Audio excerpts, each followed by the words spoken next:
be great.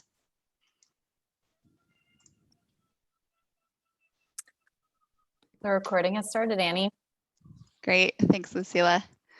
Okay, so we're 3 minutes after, so I'll just go ahead and get us started. And looks like people are coming on and some people are leaving, so that's great. Welcome, everyone. My name's Annie Kilberg-Smith. I'm the facilitator for the Portland Harbor Collaborative Group. So thank you so much for being here today.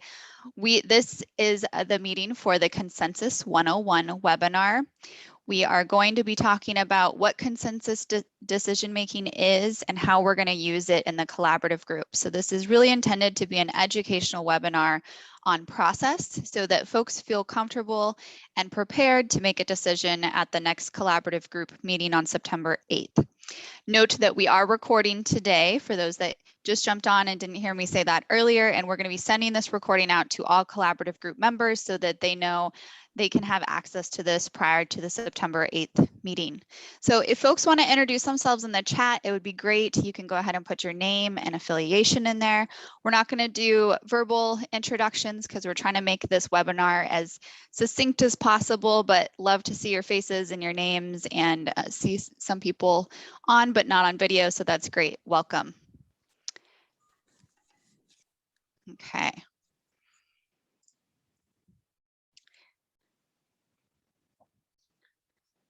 Just trying to figure out my screens here. And Lucila, if you want to just help me with the chat, if people have questions, that would be great in case I miss it. So we're hoping to make today's webinar interactive, as interactive as possible. Feel free to use the reaction raise your hand function to chime in or take yourself off mute and say, hey, Annie, I have a question or comment here if you're not on video. And you can also just put in the chat that you have something to say. So let's go ahead and go to the next slide and we'll jump right into the presentation. So I already introduced myself, and then I have my colleague Lucila Gambino on the call today. I'll be leading today's webinar, but as you know, Lucila also does the facilitation for Portland Harbor. And I just wanted to remind you all what our role is. So we're subcontracted by EPA to provide neutral third-party facilitation for the Portland Harbor Superfund Site Collaborative Group. And where our expertise lies in terms of why did we get hired to do this, we have some really great expertise in conflict resolution and consensus-based decision-making. So I went to school for that exact thing, and then I've been doing this in the environmental field for several years, almost 10, so aging myself at this point. But we know a thing or two about consensus-based decision-making, and we've done it with lots of groups on environmental projects.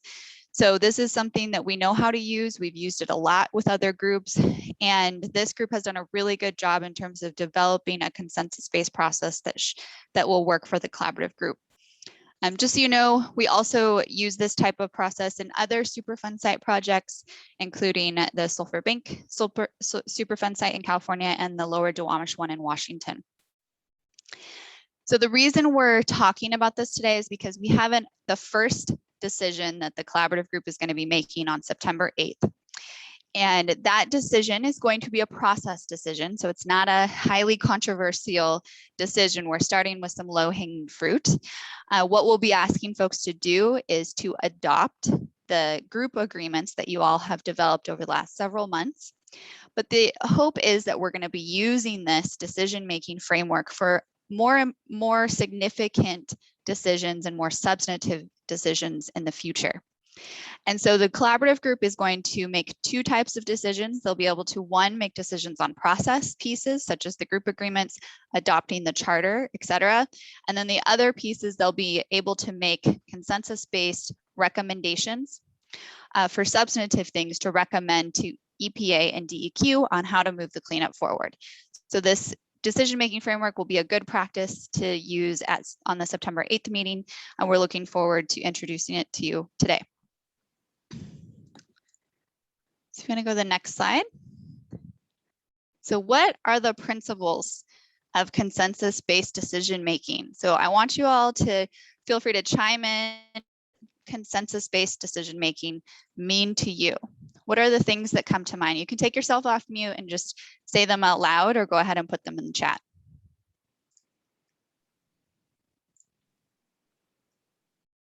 We're all quiet on a Friday. I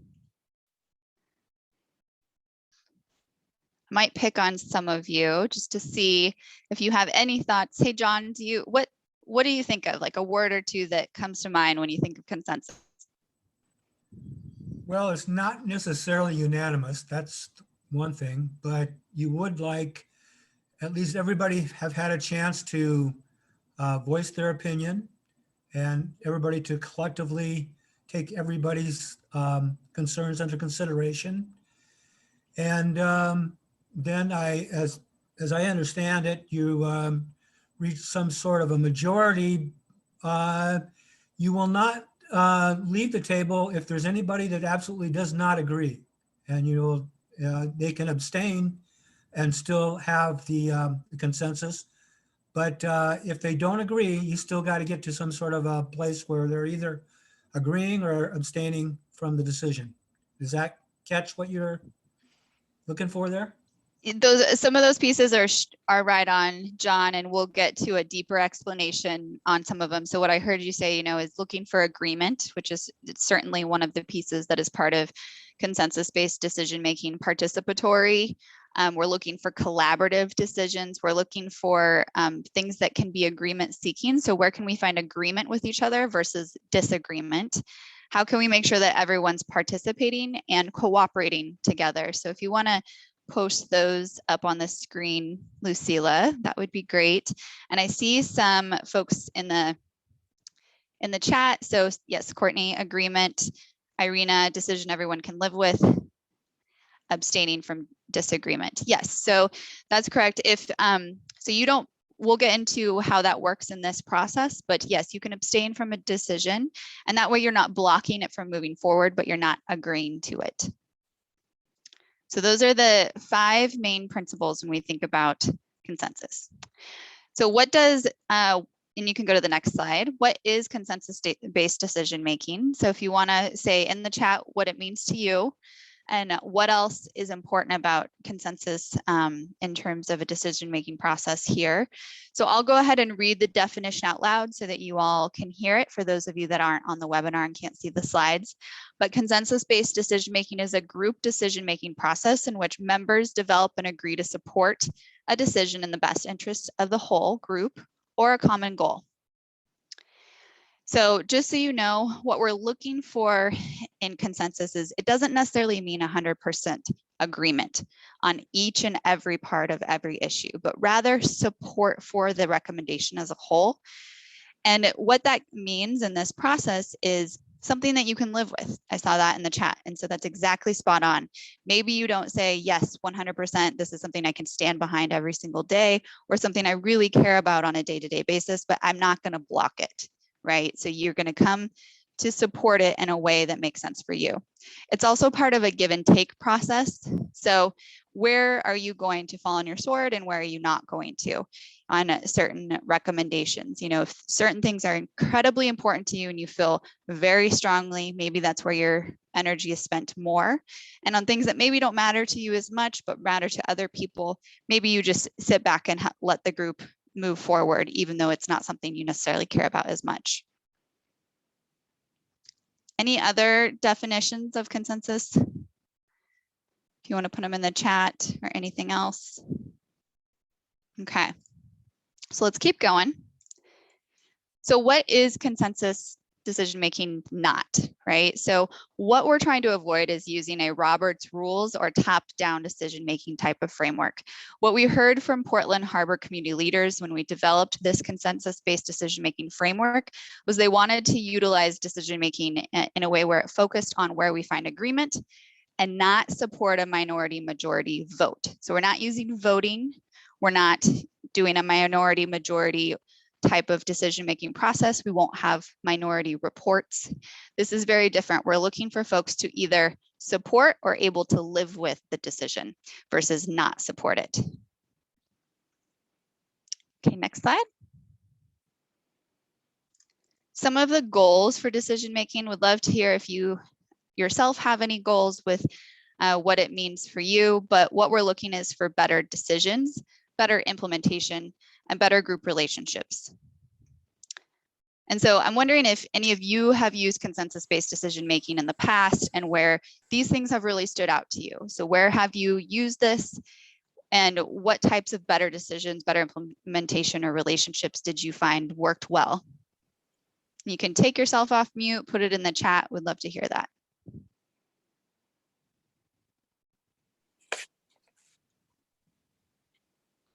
I know it's a Friday afternoon, lunchtime, so don't feel required. But so just so you know, I can speak to this personally. I will just give you an example since I'm not hearing any. But as a professional in this field, before I went into the field of conflict resolution, I worked in litigation in the legal field. And what we were doing is working for a win-lose approach. When you go to trial, somebody always wins and somebody always loses, right? Unless you go into a settlement. And what I didn't like about that was that it was very competitive. It really wasn't in the best interest of who was involved.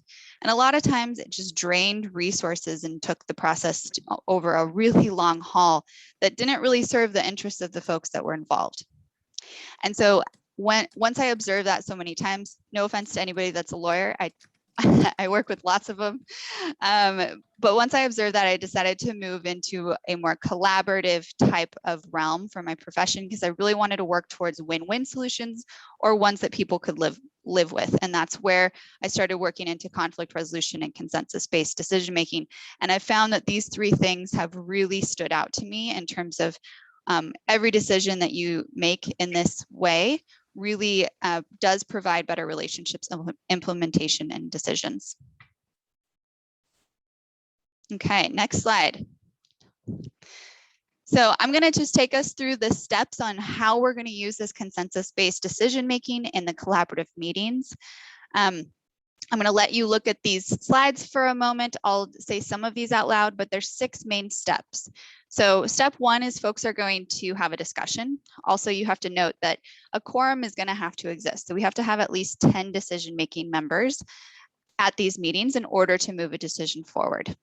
Step 2, somebody has to say, hey, I'd like to make a proposal for the group's consideration, and I support this proposal regarding X, Y, and Z.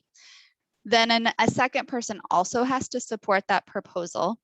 And after that occurs, myself or Lucila will ask a few clarifying questions, ask for concerns about the proposal, have a conversation and dialogue about it, and assess the degree of support. If we're seeing folks are really adamantly against it, of course, we're going to have to work on modifications and alterations to that proposal in order for it to gain consensus. If people are saying, yeah, this is a great proposal, this really works for me, we might move more quickly to a decision-making space. Then what we'll do is we'll ask all of you whether you support or you do not support the proposal. And the way we'll do that is on Zoom, we have a great polling tool that we'll use. So you'll have 3 options. You can say, yes, I support this decision. 2, you may not support it, but I can live with it. I'm not going to block it. Or 3, I'd like to abstain from the decision. Then we're going to work to finalize the decision and then work in between meetings. If we can't get to a consensus-based decision, then we're going to work in between meetings to try to get to that space for the next meeting. And then we would go through this process again if we need to. And sorry, I should have said, sorry, I'm doing 2 different consensus-based decision-making frameworks in the last 2 days. So actually your options in this group are to be in agreement, not in agreement, or to abstain. And so not in agreement would block the decision, in agreement would not, and abstaining would not block the decision either. Okay. Questions on the steps or how we would go through that process, and then we'll practice, so don't worry. We're gonna have a really high stakes question come up here in just a moment. I had a question, Annie. Yeah, go ahead. How are the 10 decision-making members chosen, and who does that group comprise of in the context of this, of the Portland Harbor? Yeah, so anyone that's a collaborative group member is part of the decision-making process. A quorum just means we have to have at least 10 of those members present in order for a decision to move forward. So whoever's at the meeting would be, and is a member, would be part of that decision-making process. Awesome, thank you. And I should note too that another key piece is we will be required to notice any decision 3 weeks in advance of the meeting. So people can either tell us, if they can't be there, they can let us know what their state or their perspective would be on that decision in advance. If we don't hear anything, and we have a quorum at the meeting, we'll just move forward. But you will always have the option 3 weeks in advance to learn more about the decision or let us know if you're not going to be there and you want to have a say. Okay, so Annie, I had one more question. Where does Yep. the number 10 for decision-making members come from? Was that is there a reason for that particular number? Yes, I can speak to that. So the Portland Harbor Superfund Site Community Leaders Group, who developed this consensus-based decision-making framework with our help, decided that would be a representative number for this group going forward, a representative enough number of members for this group going forward. So the community leaders decided on that number and decided to put that into the decision-making framework document that is part of the charter. Awesome, thank you. Okay, so let's go to the next slide.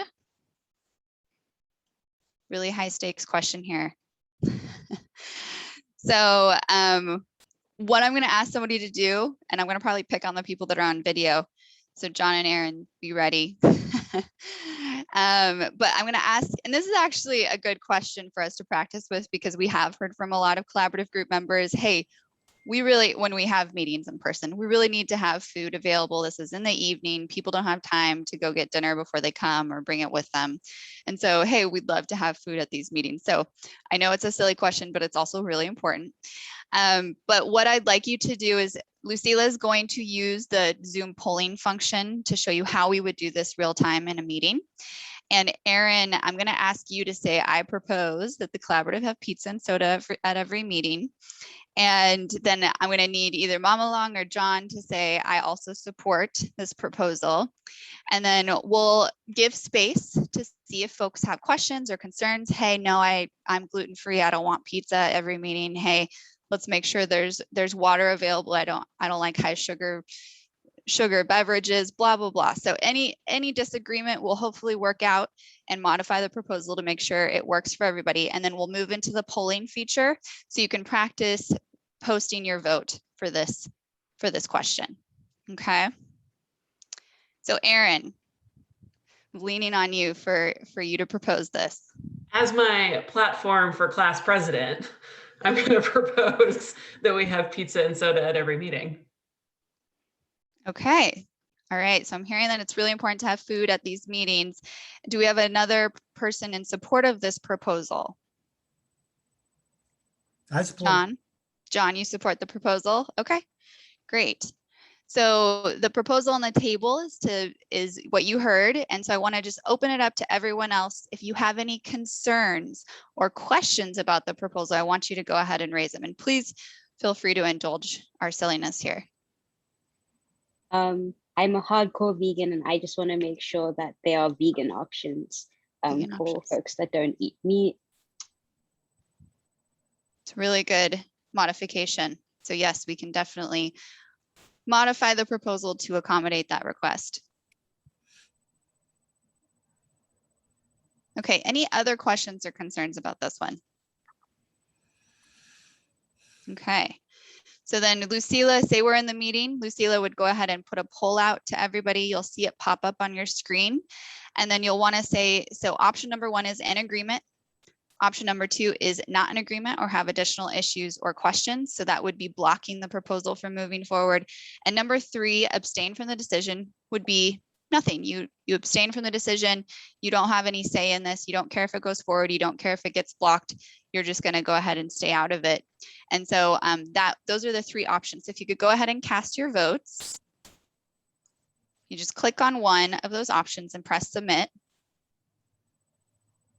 And we'll just wait a few moments as responses come in. Just want to show you how this would work in real time. So she'll show the results in a moment. And then what we want to do is just keep this open for questions or comments or anything. So what we'll do after today's meeting is post this webinar so folks understand how consensus-based decision-making will work at the September 8th meeting.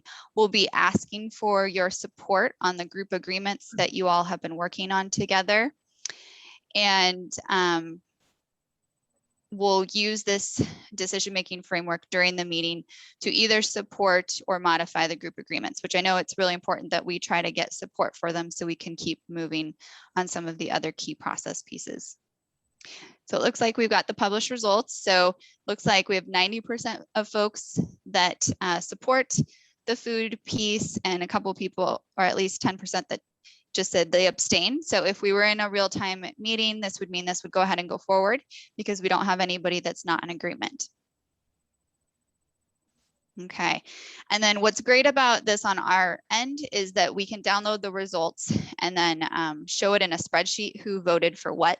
So if somebody said that they are not in agreement, we would go ahead and share that with everybody, and then we would go around to the people that are not in agreement and ask them why, and to answer any questions and hear from them if they have any proposed alternatives to the proposal in order to get to yes. Okay, so any questions from all of you? Thanks for, it was a little silly question, but also very important. Food is very important. So when's the pizza? Hopefully when we can meet in person. Yeah, that would be great, right? We'll see how this fall goes. Yep, there's a question. Yeah. Given that I assume we'll be making some decisions on things that are a little more complicated than pizza and Yes. soda. If I'm trying to think about how to word this. So if you have disagreements with what the final decision is there a process or a venue for getting objections or concerns into the record that go along with whatever the decision document is?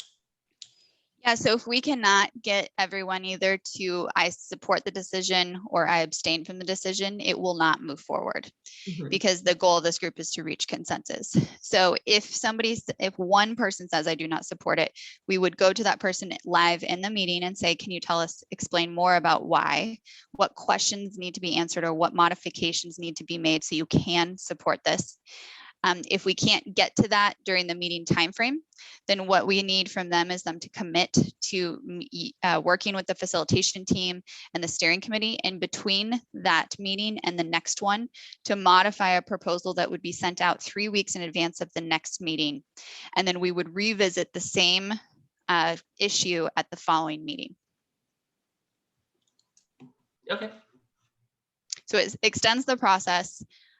So like we said, there is some give and take. Like, do you find that your issue with the proposal is so important that you want to extend it to that point?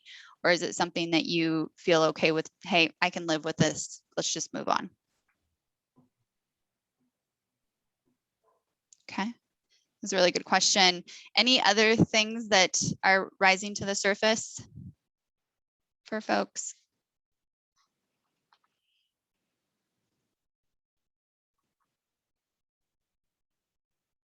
And just so you know, my facilitation style during a meeting too is to sometimes go around to each and every single person if we have time. And so that way we hear from every voice in the room. We obviously didn't have time today to do that, but we would want to make sure we leave enough space to do that. Thanks, Irina. Okay. Well, if there's no other questions, we're going to go ahead and wrap this up. We'll stop the recording. We'll go ahead and post this to the collaborative group YouTube, and we'll be sending this out with the notice of decision to all the collaborative group members. So if they didn't get to attend this and they don't know what consensus-based decision-making is, they can watch this YouTube. They can contact us with any questions. We're happy to do one-on-one phone calls with folks if they need that. So if you know any members that may want a little more engagement before the September 8th meeting, please